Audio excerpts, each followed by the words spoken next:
views expressed on this program are those of the hosts, guests, and callers, and are not necessarily those of this station, its management, or other advertisers.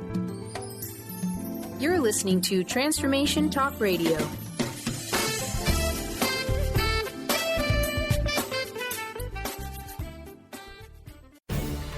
Get ready for a game changer. Sarah Westall is bringing you Business Game Changers Radio. Sarah will bring you leading experts, visionaries, and newsmakers who provide the best commentary on big issues and cutting-edge innovations. Sarah's 20 years as a business executive will help you think like an entrepreneur with expertise, energy, and attitude. Now here's your host, Sarah Westall.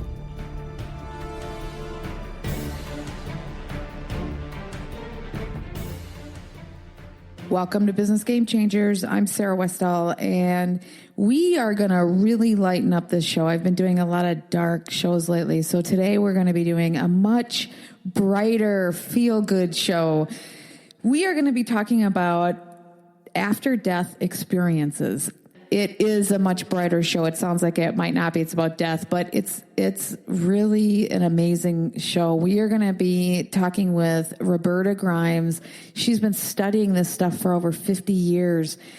And before we get into that, I'm going to tell you some of the research that's out there. The science and the research is really growing in this area.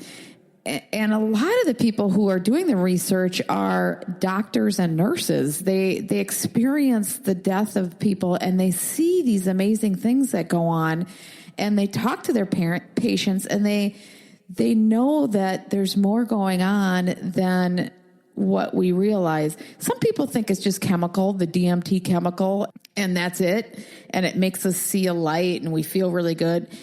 But a lot of emergency room doctors and doctors who are around people that die would say that just doesn't really make sense, because there are memories.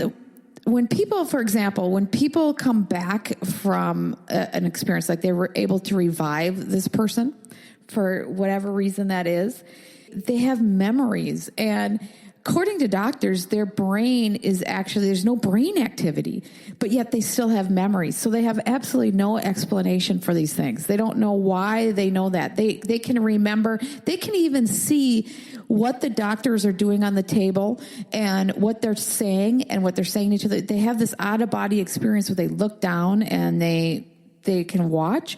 And they come back telling the doctors exactly what they're saying, what they're doing, but there was no brain activity. So they don't know why that's going on.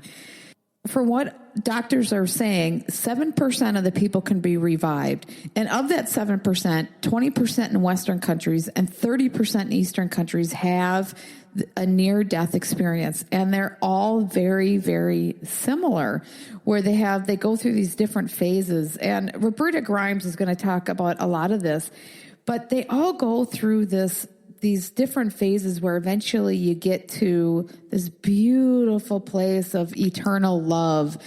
They feel like they're all knowing, and this peaceful, amazing place. The people that do end up coming back, they're changed forever. They don't have fear of dying anymore. 98% do not have a fear of dying after that situation. They're more empathetic. They are more loving towards others. They're not into material things like they were before. Their whole life changes and their whole outlook. It's a really fascinating area. And like I said, the science in this area is really growing.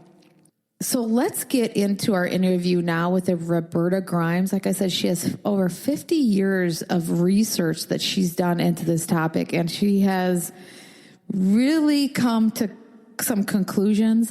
It's a fun interview.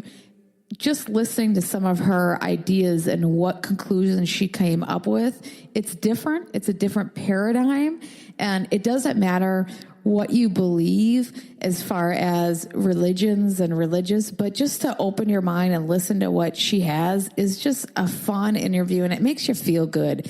So let's get Roberta Grimes onto the show right now. Hi, Roberta. Welcome to the program.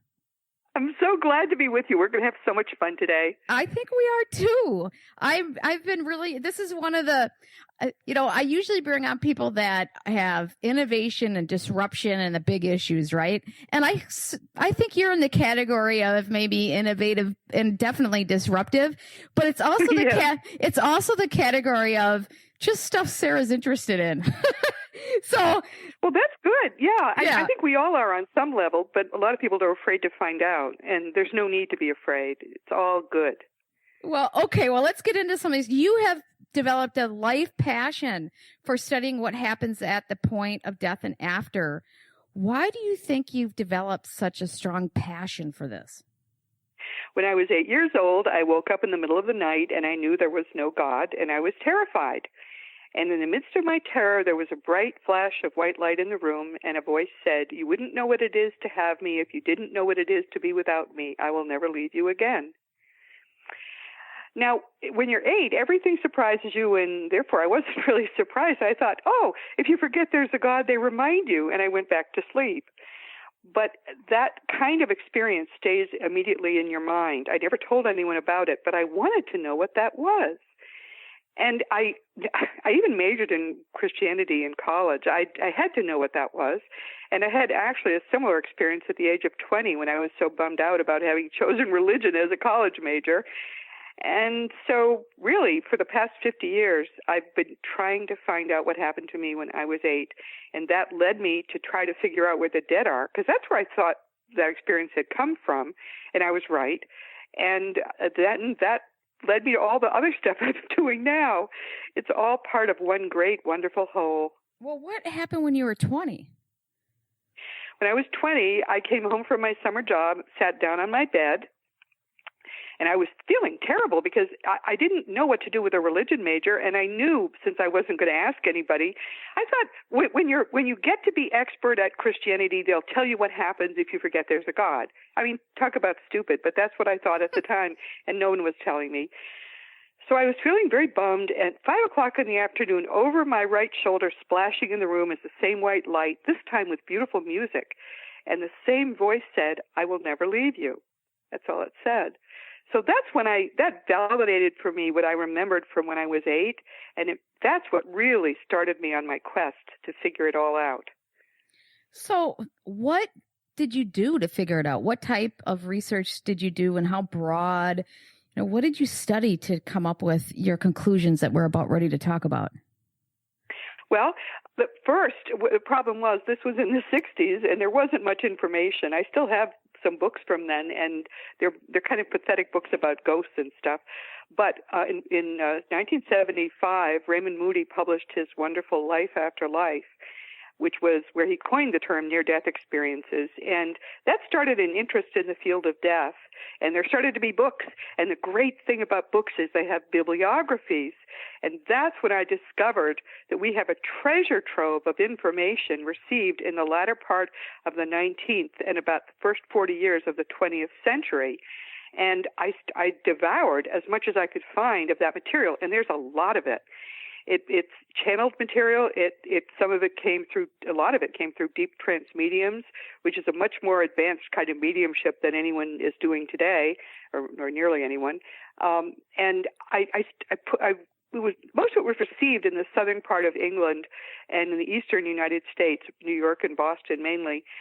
And wherever it was received and whenever it was received, if you read enough of it, you realize all these people are having the same experiences in the same places, but there are no duplicated stories. I've read hundreds of accounts from people who have died, telling about what they're doing, where they are now. It's all the same. The physics, the way they dress, the process, the things their pastimes, all of it is the same. The way they travel, the way they communicate, it's all the same. So after about 10 years of reading this stuff, and again, I've got a day job, I've got a family, so I wasn't doing it all the time, and this was just my hobby. But I had to realize that's real. This is real. I saw no outliers. Nobody said in Everybody's Purple, or nobody, there was nothing different. They were all the same. So that's when I knew it was real. And the problem was that some of it was hard to understand because for one thing, you travel by thought, and it's instantaneous. You'd like to go to Pluto? Oh, easy. You're there, just by thought.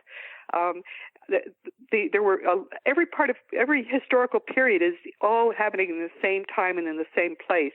In fact, there is no time in the same sense that we all sort of think of time. Communication is telepathic. It was the same, but it was weirdly different.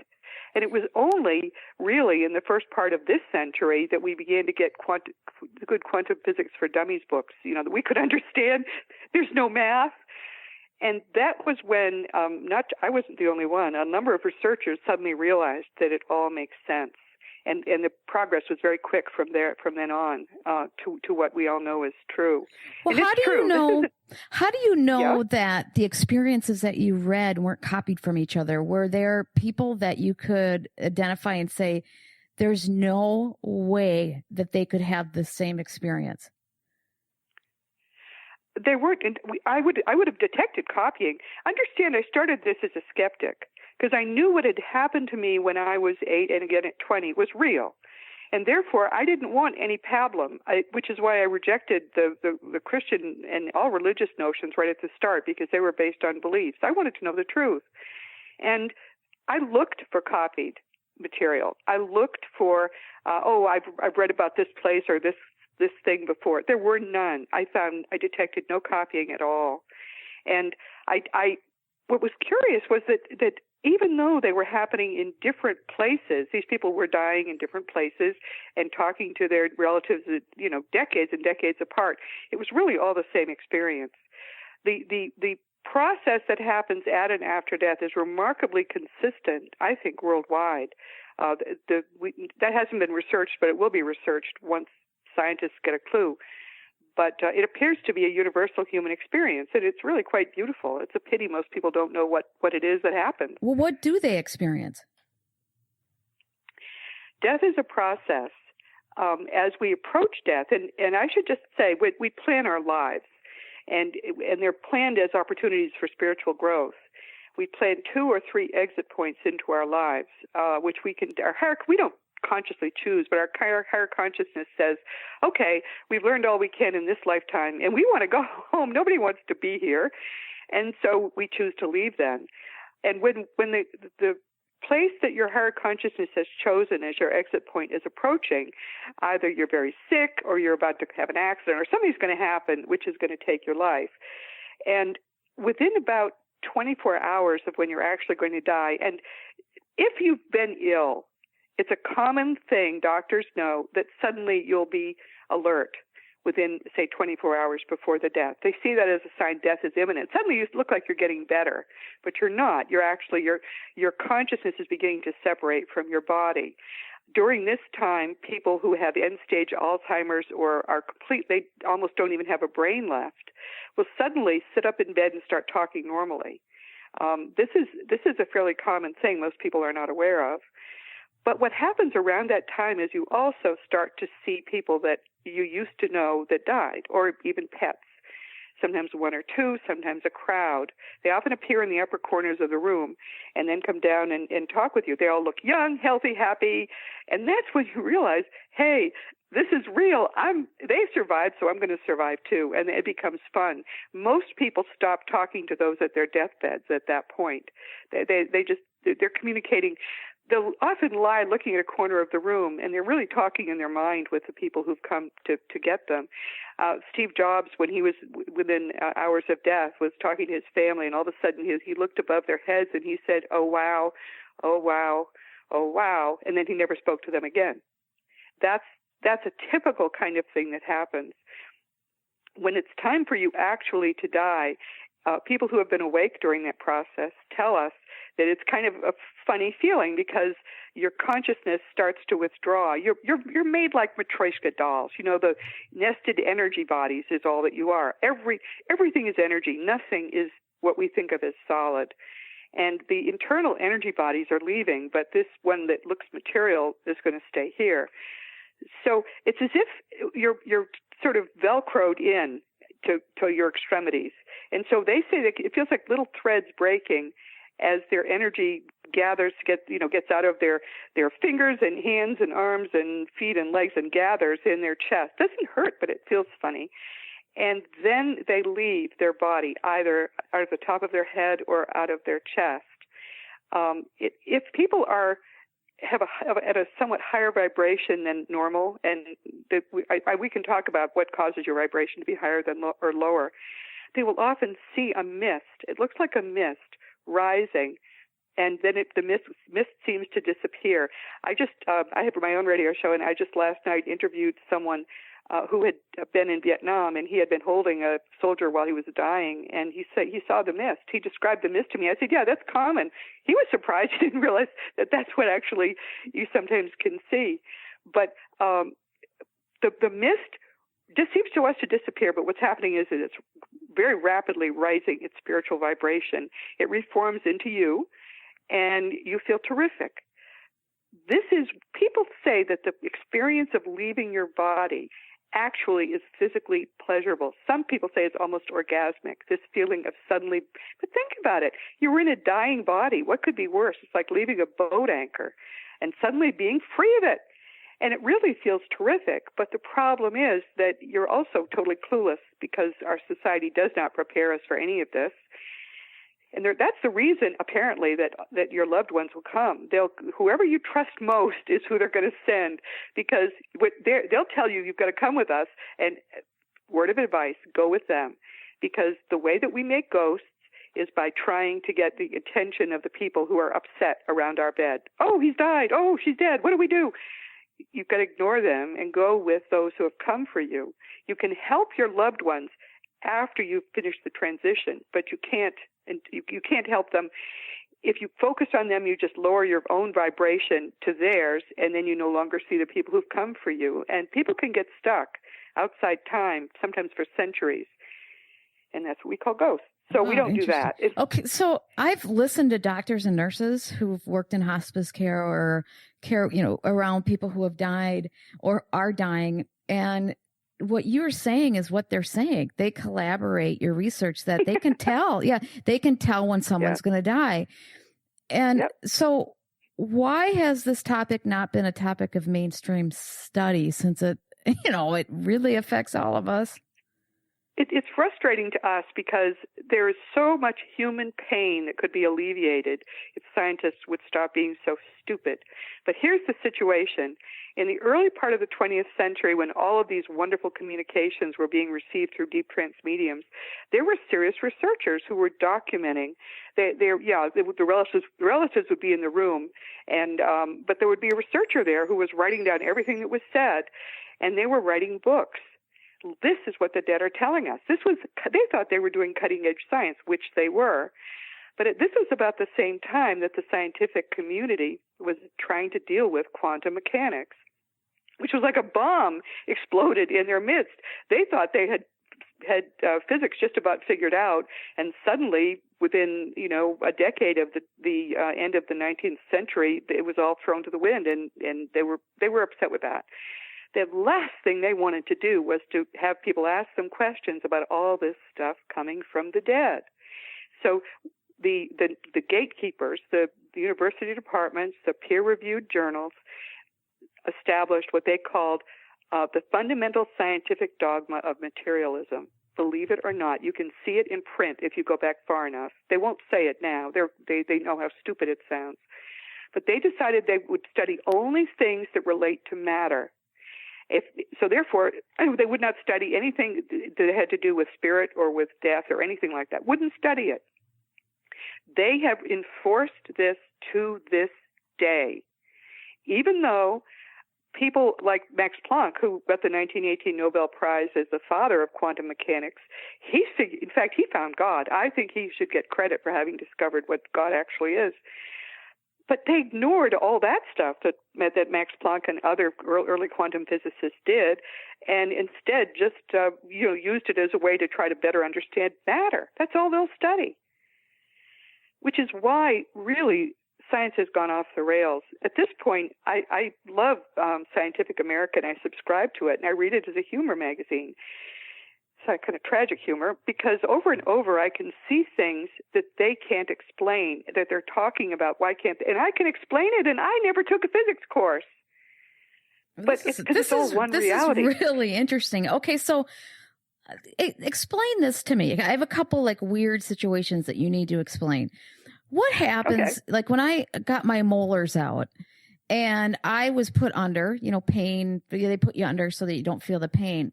And you remember going under and then bam, you're awake again. It was like no time has passed at all, but they did surgery on you. And a lot of people think, well, is that death? Like you just don't even remember anything? What actually is occurring at that point? Like why don't you... Go ahead. You have to understand something fundamental. The only thing that exists is what human beings call consciousness. That's all that exists. Your consciousness is not produced by your brain. Your brain is nothing more than a two-way radio in the head of a meat robot. That's all it is. It picks up the signal of your mind and transmits back what your body is experiencing. But that's all the brain does. So when you sleep, routinely, your mind, because it doesn't need to sleep, but your body does, your mind will withdraw from your body and travel in the astral. We're all astral travelers. We meet with our guides. We meet with our dead loved ones. We take classes. We smoke a cigarette. I don't know. We're having our downtime, our fun time while our bodies sleep. So when you are put under by anesthesia or anything else, your mind bugs it out. It goes to the astral, and there's no time there. And because your brain cannot even comprehend any of that, very often it will create weird dreams. But that's just because it's trying to use what it has with this very limited little, imagine the world's most primitive cell phone. That's about all the processing power it has. And it's trying to understand what it could not possibly understand. So it gives you strange dreams or no dreams. And where your mind was while your body was sleeping, there is no time. Time is an artifact of the material level of reality, and that's all it is. So that's why it seems like no time has passed. Is that why we don't actually have? Well, why don't we ever remember anything from there? Because it's designed that way. There is the design is that you will not remember anything that happened before you were born. It's not a perfect design. It's almost like we make a deal. We want to come into a lifetime on Earth to learn and grow, and if we took our whole mind with us, because your mind is immensely huge and powerful, and you take only a little bit of it when you come, 10 to 20%, if that. And if you had to sort of deal with everything else that's gone on in your eternal life, because life is eternal, you wouldn't focus on this set of lessons. So you agree to kind of forget that stuff, and you don't remember it. It can be frustrating. I have a spirit guide who's having me do some very serious things, and it's frustrating to him that I don't remember any of the plan. How do you know that? Did you do like some kind of... Go ahead. This is a whole other story. Everybody has spirit guides. Everyone has a main guide, and virtually always that same person will be with us from before our birth, when we planned our lifetime, through to our death, when we review our lifetime. Sometimes we have made deals with or agreed to do things for a guide. I'm apparently more advanced, so I didn't have as many lessons to learn, although I have had a few. So I agreed with someone who was apparently a close eternal friend of mine that I would come in and do some of the things he wanted done. He didn't have to come in. I would do them. I didn't even know any of this till 2 years ago. I knew none of it. He's been guiding me to do all these things, like major in religion in college. He's been guiding me to do that stuff. I had no idea. But I refused to write a book which was a restatement of the teachings of Jesus. I refused to do that. So he broke into a reading I was having with my parents 2 years ago and basically said, this is who I am, now get over it, and we've got work to do. He had to say, basically, get over it, because in his next to last lifetime, he was Thomas Jefferson. And he knew I would, be a groupie, which I was for a while, but I got over it. Do you wish you hadn't asked that question? Wow. Okay. Interesting. Okay. So, because I know Thomas Jefferson did a thing with just wrote down what Jesus said, right? There's yes, a book that he the has. Jefferson Bible. What people don't know, and I think they have it at Monticello, but they don't. I've never communicated with them about it.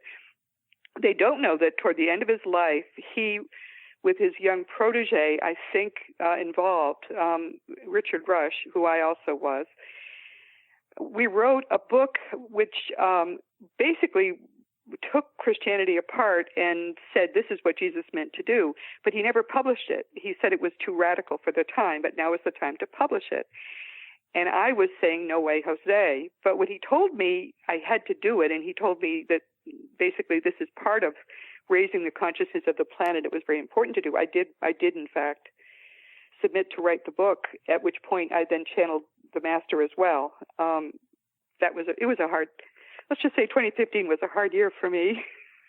A lot of things happened that I had trouble getting my mind around. Okay, well, we're going to get back to that, but I have one more question. This is a trip for me. Okay, what happens to those little babies and things that are born deformed and they never turn out right? Is it just the person moves on to another body? I mean, is there just, sometimes the biological thing is messed up, or babies that are sacrificed, or killed, just weird things so the person never has a chance to develop into anything. Those are several questions, and they're all good ones. Why are some people born with blind, deaf, deformed in some way? Yeah. They choose. Nearly always, those are chosen handicaps because the person who is planning to, trying to grow spiritually, uses those handicaps as an opportunity for growth, or might be a very advanced being who is using those the handicaps that he or she chose to come in with as an opportunity for those around him or her to grow. It's usually not accidental. It's usually planned.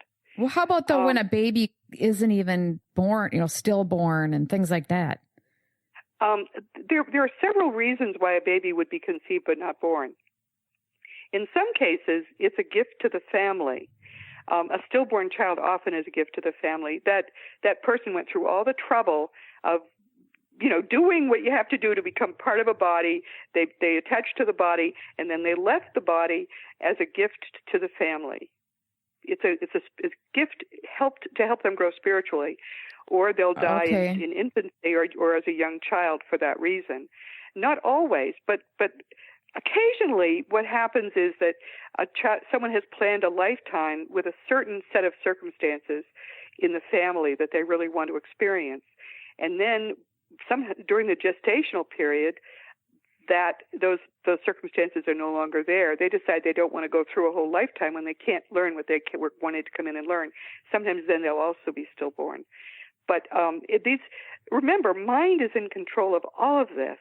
We have free will while we're on Earth, and our free will is so absolute that we've actually gone very far off track on this Earth. I think we all understand that. And now very elevated beings are trying to bring us back to a bit more toward center, where we can make decisions that are not so fear-based. But I should just say one more thing. People who are fetuses that are aborted have planned a lifetime. They are, they're in the womb, and someone makes a choice, and because they have free will, they can do it, that they don't want to be bothered to carry that person to term. That person does not go away. This is not a piece of tissue.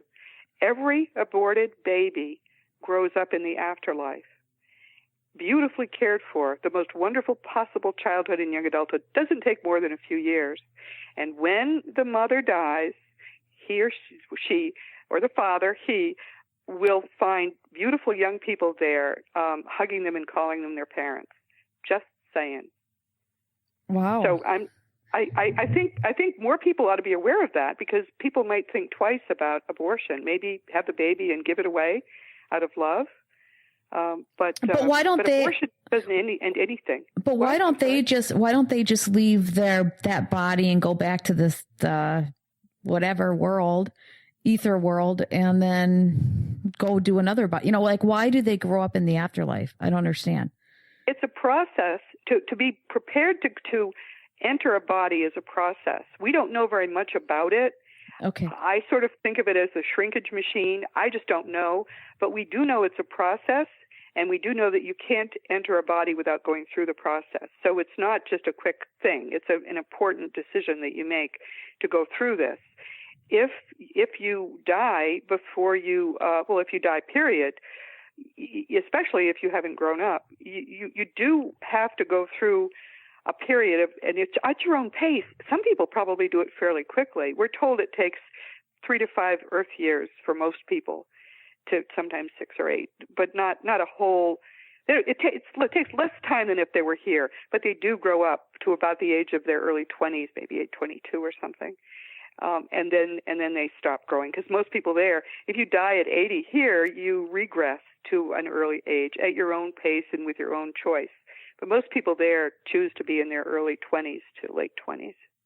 Just such a fascinating topic. Okay, so why do people choose to be in such a horrifying existence where they're maybe abused and, neglected and just, raped and tortured and just awful? Some people didn't choose that, but other people's free will put them in that situation. Some people choose to be in, especially mass, genocides and the Holocaust and all of that. Apparently, people chose to be involved in those situations, not as the perpetrators, but as the victims, as opportunities for growth. Some people apparently chose to be perhaps in a situation where they might be perpetrators, but they knew they would be able to resist being perpetrators. But of course, remember, we don't remember anything about our plan. And the people who carried out the Holocaust, not Hitler, apparently he didn't experience the worst of this, but the people who carried out the Holocaust apparently have put themselves into tremendous torment after dying and realizing, because after you die, you go through, you don't get judged by anybody but yourself. And it isn't really judgment. It's more like you get to re-experience your life, not just from your own perspective, but from the perspective of everybody else that you affected. So imagine being a Holocaust, somebody who carried out the Holocaust and having to experience the suffering of all those people. You don't forgive yourself for that very easily. Wow. Yeah. This is fascinating. So what can we learn from the dead? What do we learn from them when we study and we talk to them, apparently? What are we learning? And I suppose you're already telling us a lot, but what else? Well, one of the things that I learned, which was one of the most profound things, it probably was the most profound afternoon of my life, because I had been such a strict Christian. You can imagine having had those experiences and then majoring. I thought I'd be a minister eventually. When I came to understand in my early 50s that no matter how hard I looked, I couldn't find any evidence that anything I had believed as a Christian was true, I went through a lot of difficult times for a couple of years. But I had read the Bible many times and was very familiar with the Gospels. I thought Jesus had said some of this stuff, but I didn't want to test him.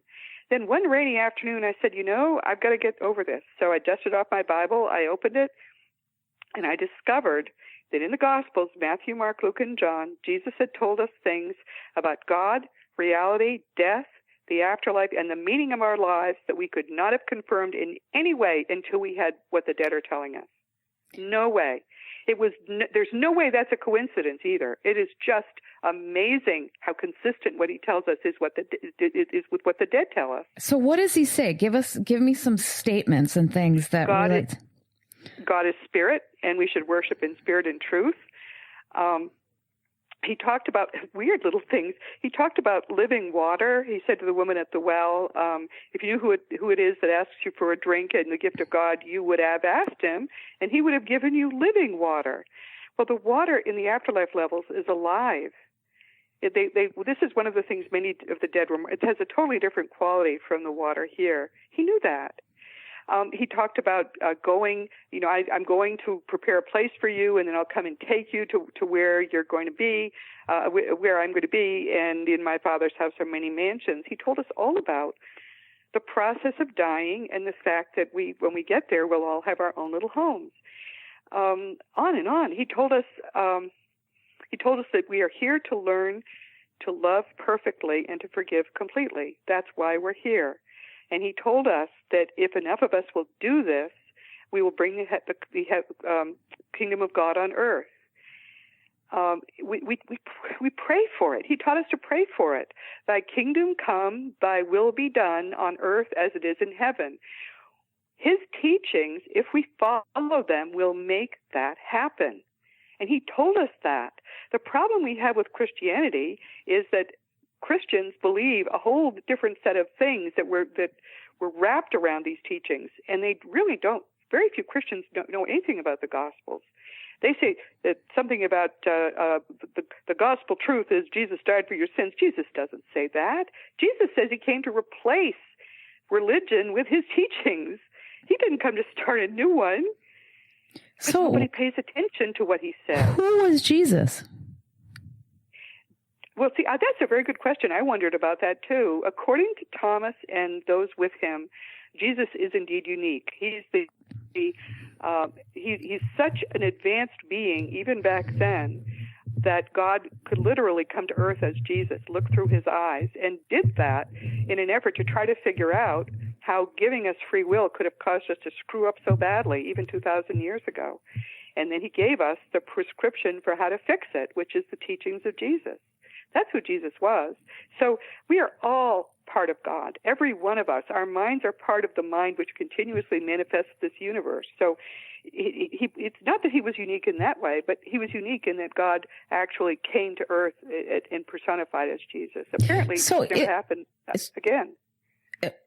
Very interesting. Okay, so why, if we were so messed up and we just went off the tracks, why do people keep coming here? Because there are many places where we can learn and grow spiritually. And those places, many of them are a lot softer than here. It is rumored, this is one of the many things I don't know for sure, but enough of the dead have suggested that it's true, that while you can go elsewhere, you can make the most spiritual progress the fastest on earth, because there's so much negativity here. It's like going to a really tough gym. It's going to be hard and your muscles are really going to be sore, but boy, you're going to get a lot more strength than if you just pull at a rubber band at your desk, right? So we're training for the Olympics or something here? We're training for the spiritual Olympics, absolutely. And so that's why people want to come, because it is hard. I mean, if your life is eternal, which it is, you never begin, you never will end, then 50, 60, 70, 90, 120 years here is nothing. It's nothing, especially because we live without time most of the time. We don't even think of time as a concept. So coming here is so easy. It seems like it's just going to be like an afternoon in the gym. Then we get here, of course, we've forgotten what we're doing and who we are, and it gets a lot more complicated. But that's why we come. We want to ace this lifetime, make so much progress, we'll never have to come back. What are animals? Like, what's your dog?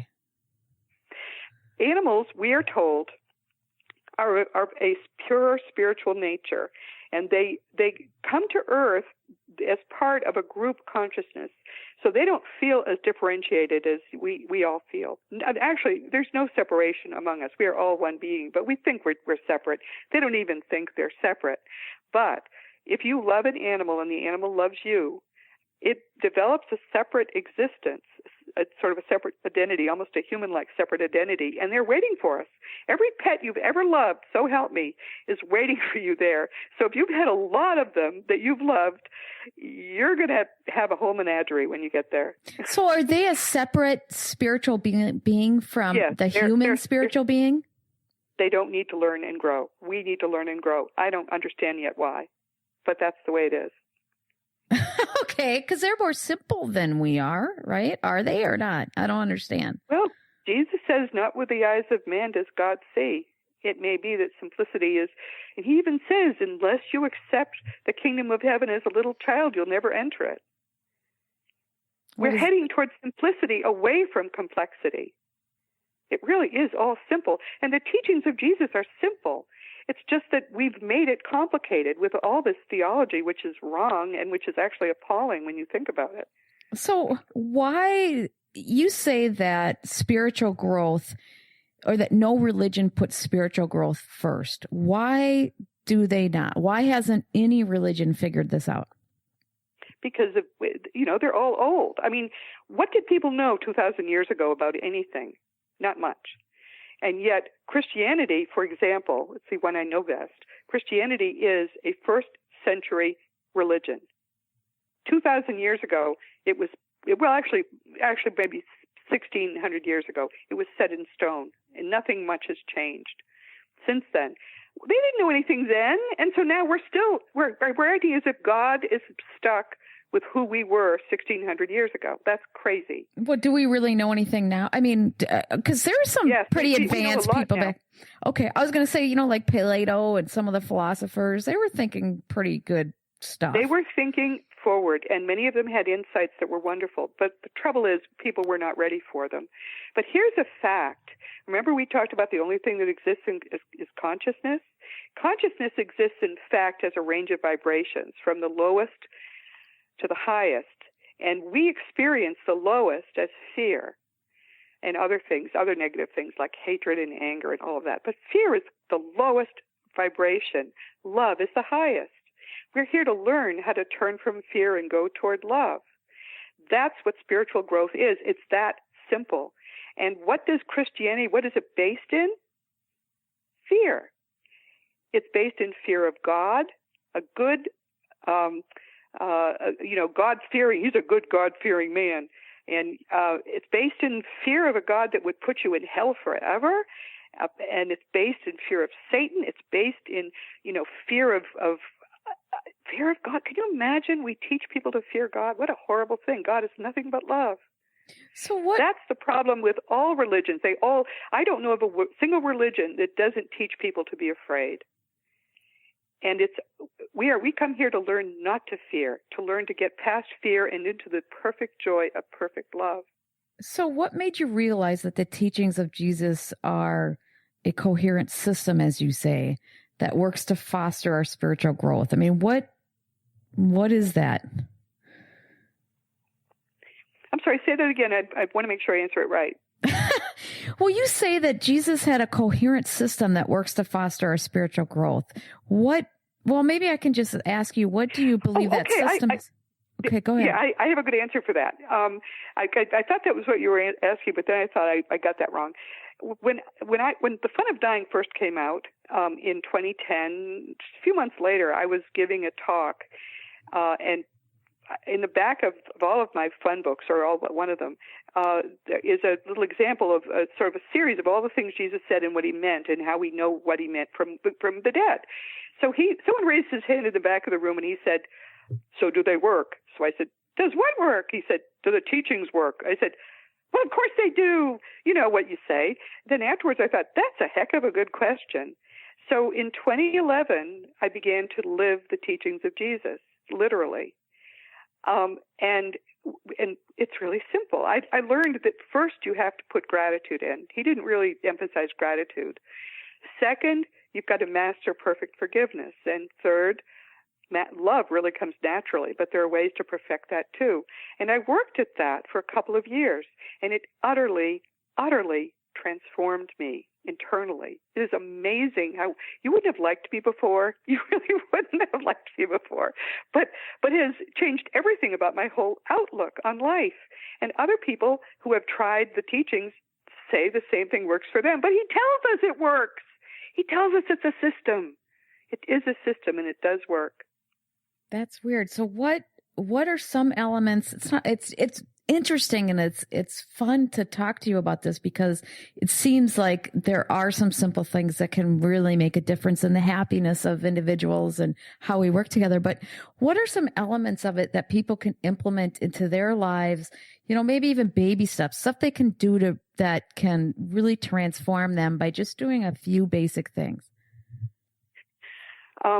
The most important thing we can do in our lifetimes is learn to forgive.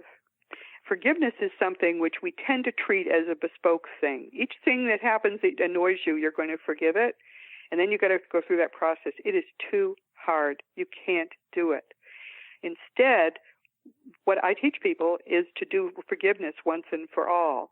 And what you do is you retrain your mind. Remember I said you only bring a little bit of your mind here? Well, the part you brought is primed for learning. That's why it's like you came to the gym and you put on gym shorts and a gym shirt. That's this mind.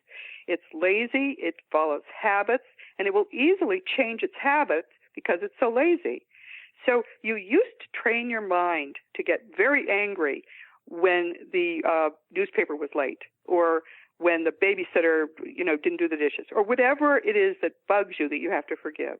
A lot of what we have to forgive is trivial stuff. You've taught your mind to get upset, and therefore it gives you in spades what it is you've taught it to do.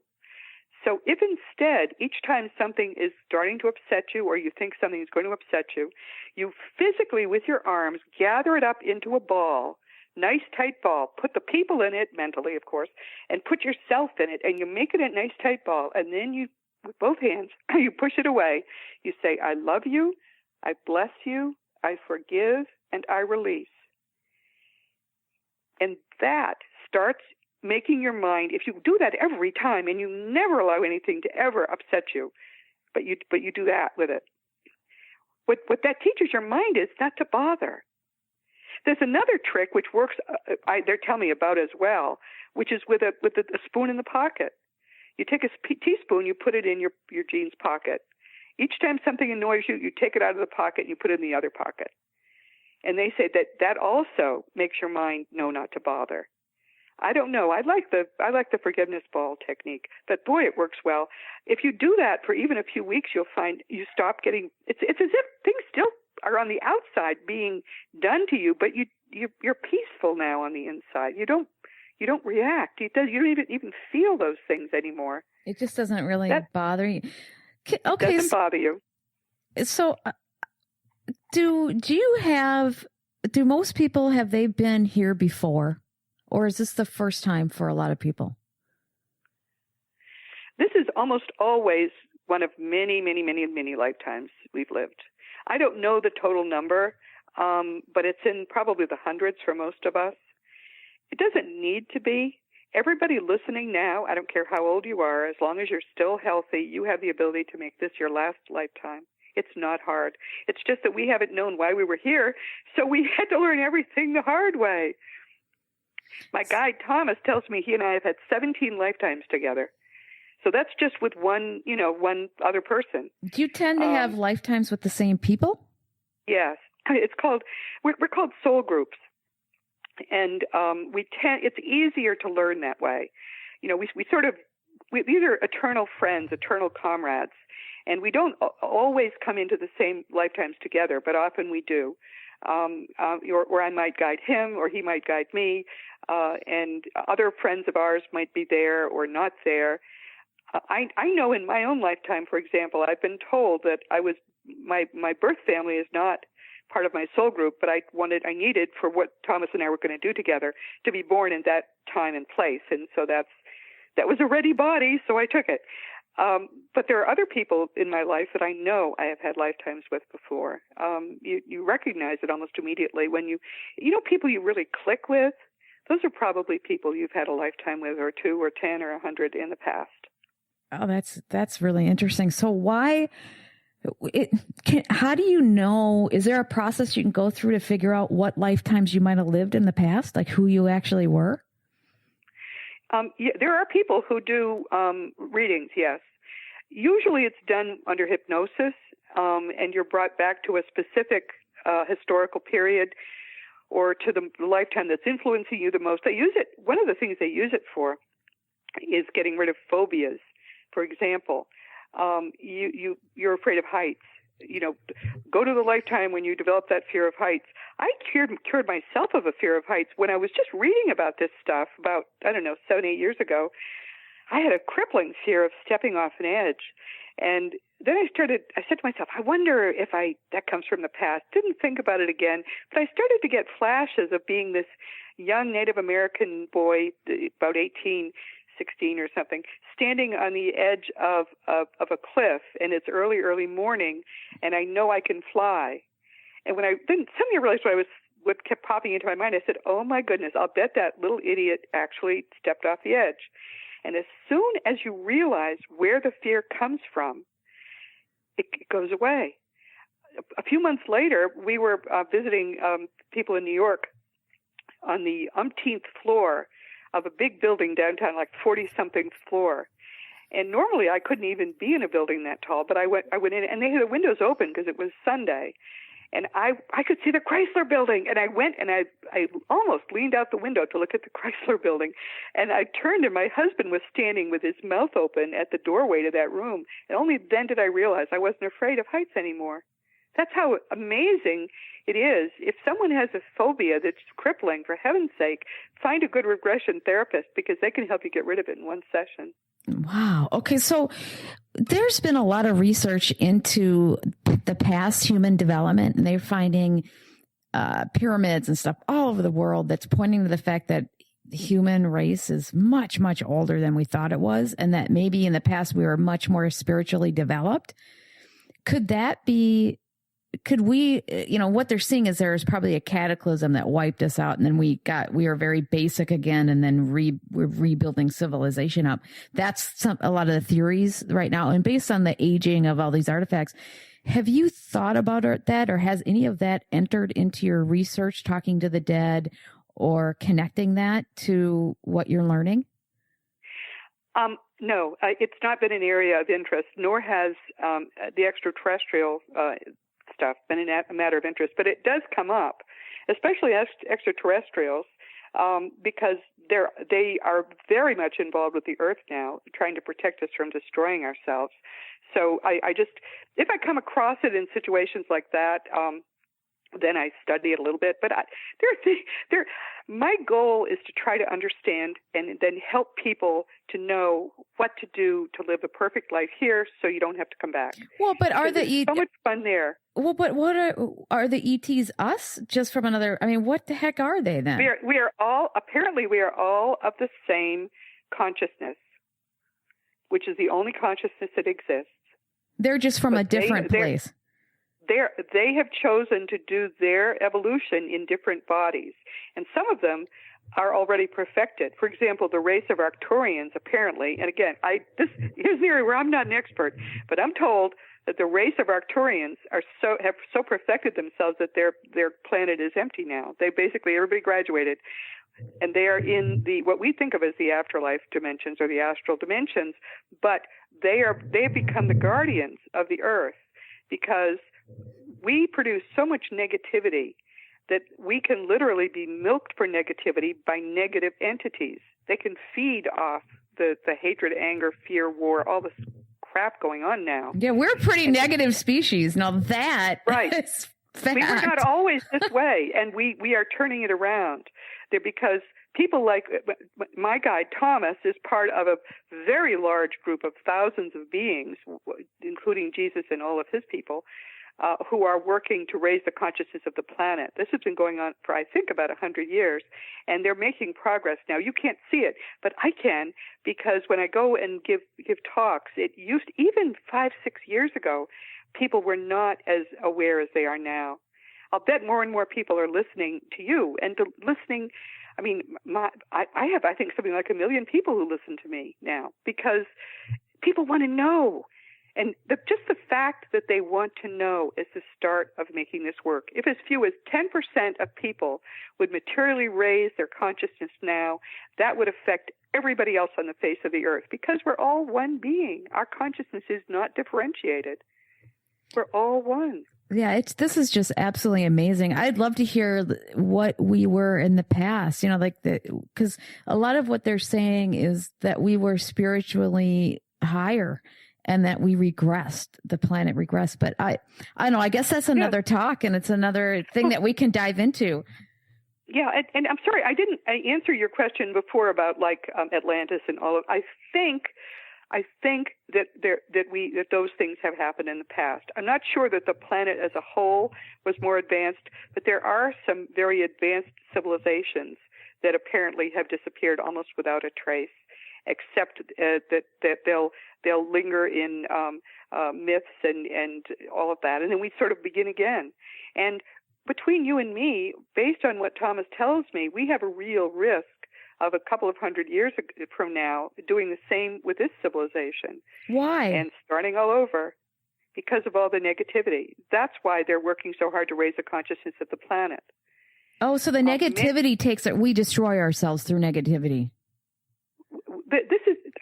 I'm going to tell you what he said was the reason I had to write Liberating Jesus. We are going downhill so rapidly toward the negative end of the debasement of the planet that he said in 200 years things are going to be so bad that the Christians, what he calls the so-called Christians, are going to start a religious war, which will wipe everything out if we don't stop it. So it's his particular quest. This man who, even when he was alive as Thomas Jefferson, he was adamantly not a traditional Christian. He followed Jesus, and he believed in God, but he didn't think Christianity was worth anything. He said that the words of Jesus stand out in the Bible like diamonds in a dunghill. So that's about what he thought of the rest of the Bible. But but what he says is the religion can become a cancer on the earth if we don't turn it toward what Jesus came to do. How did he put it? He said, the corruption of all the master taught continues, and this is the blockage through which peace must flow. Hearts are not free. And he said, once we destroy that blockage, we will be able to then, in the most glorious way possible, bring the kingdom of God on earth, which is what Jesus came to do in the beginning. All we have to do is follow the teachings of Jesus. Why wouldn't Christians want to do that? Yes, it is. Well, I just think what you're doing is incredible. You believe it so. I mean, there's like no doubt in your mind. You are just so. I can see why you have 1 million people that listen to you and what you're saying, it's like, oh, wow. I mean, it's just incredible. And then when I listened to some of your talks, and then I went and I listened to some nurses and doctors, and they were saying everything that you were saying. It was incredible. I mean, I don't know what I think. It's a disruption for me. It's a paradigm shift. And Why? I'm like, you didn't believe this before? No. It's just every time I get something that's like, wow, what a different way. It's not that I didn't believe it. I tend to be a really positive person overall. It's just I've never heard this before. You are introducing me to a new way of I just not to this level. Do you know what I mean? And I've been trying to read and listen. It's a new paradigm to this degree. And I'm delighted to send you as many books as you'd like and to help you in any way you can, because you can be a powerful voice to help open people's minds and hearts to the truth, because this is all true. Well, it's just an incredible way of looking at this. Think about where we are. We're stuck between religions, which are closed to the truth, and science, which until we've shamed them into it is going to be also closed to the truth. What's going to open the minds of science is there's very good work being done in the area of communication. We think it's even possible that within 5 years you'll have an app on your phone that'll let you call up Aunt Mildred and get her their recipe, and she died 100 years ago. That's in the works.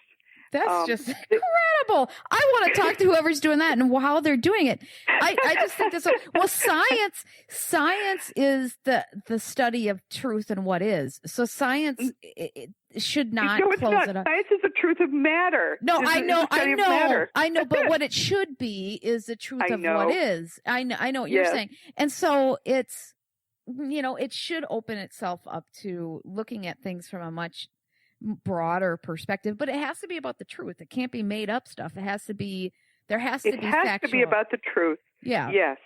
That's the problem people have. They don't understand how much evidence there is, and it isn't just that there's a lot of it. It's that it all fits together.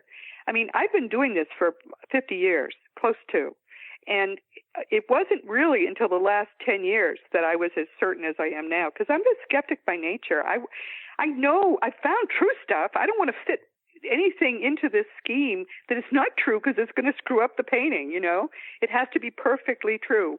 And only things that perfectly fit will we use. But we have enough understanding now, we who study reality, which is what nobody else does, we have enough understanding of what's going on to be pretty confident that everything I'm telling you today is true. And notice how it all fits and makes sense. Well, that's when you know something is true, is because it just it easily slides into place versus having to cram it in. Yes, that's exactly right. Yes. So how can people learn more about you? You have your own radio show. You have all these things. You have 1 million people, which is going to be growing, I can tell. How can people get a hold of you and learn about you? And my website is robertagrimes.com. You can contact me there's a contact block on the website. My radio program is called Seek Reality with Roberta Grimes. And Seek Reality, obviously, is what I'm trying to do, and we all should be doing. How can people hear that? Is it just on the internet, or do you actually air? It's on BBM Global Network at 7 o'clock on, I think it's bbmglobalnetwork.com at 7 o'clock on Thursday evenings, Eastern Time.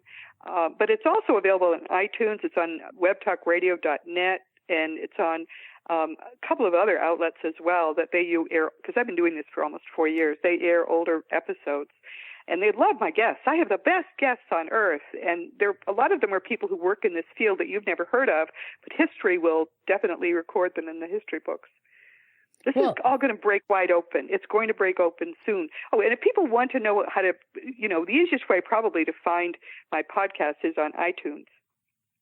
Okay. Well, thank you so much for joining us today, and I really appreciate it. I'm so glad to have been here. You're such a terrific interviewer. You just let me get all excited and talk and stuff, and you're very, very nice. Thank you so much. Thank you. You've been listening to Business Game Changers with host Sarah Westall. As Sarah brings you leading experts, visionaries, and newsmakers who provide the best commentary on big issues and cutting-edge innovations. Sarah's 20 years as a business executive will help you think like an entrepreneur with expertise, energy, and attitude. And learn more about Sarah at sarahwestall.com today.